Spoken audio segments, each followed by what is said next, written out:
Okay, here we are, Matthew Russell Lee, Inner City Press, here at the Southern District of New York Courthouse. Today, Friday, December 27th, 2024. Now, yesterday there was a whole slew of filings. Many of them, in cases that we cover, had to do with Alex Spiro. He's been firing away for, I don't know, it feels like weeks about this amended complaint in one of the Sean Combs civil cases in which Jay-Z, his longtime client, Roc Nation, was named.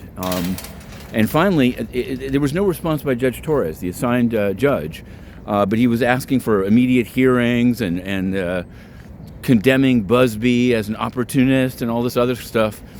Judge Torres finally ruled yesterday and said that this flurry of vindictive and she had some other choice adjectives. She's not going to give in to it. She's not going to require the plaintiff to list her name at this point in the litigation, and that it's not helping the client. Now, hopefully, we'll see whether Jay-Z himself sees this, because it's not helpful, as they said. In the Eric Adams matter, of course, the prosecution fired back and said this talking about leaking of grand jury information is ironic because, in fact, Adams or his legal team have been leaking, have themselves been quoting from discovery material in the various filings.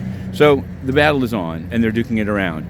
Bob Menendez, meanwhile, facing sentencing, yesterday filed and asked for a delay because he wants to be able to, number one, attend without worrying about his sentencing, the trial of Nadine Menendez, set to begin January 21st.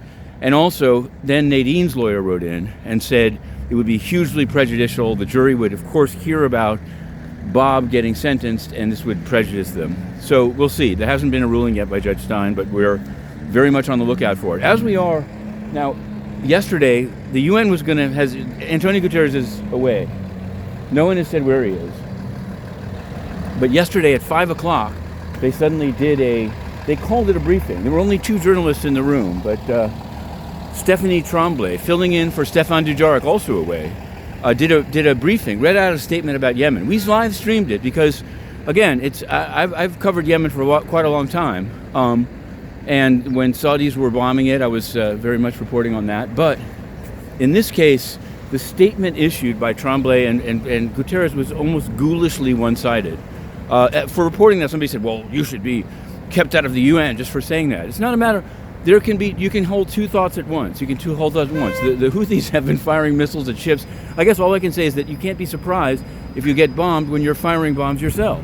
Now, they're going to do it today again at noon. Now, the U.S., the current administration, the outgoing administration, has been the president of the Security Council for this month. They didn't even announce anything about this, but there's going to be, I'm assuming, some discussion of that and of Syria, another basically failure all around on the UN. But they've decided to come forward, and they're going to have a guy called Julian Harkness talking about Yemen today at noon. So we're going to cover that, although we're not able to enter the UN and actually ask these questions because they're so corrupt. But that's something we aim as a litmus test to see if we get it reversed in 2025, as well as, of course, covering all these cases and publications. We should have more to announce on that soon. Working hard. Okay, Inner City Press, we're heading into the courts, and you'll be seeing the filings sooner than you know. To be continued.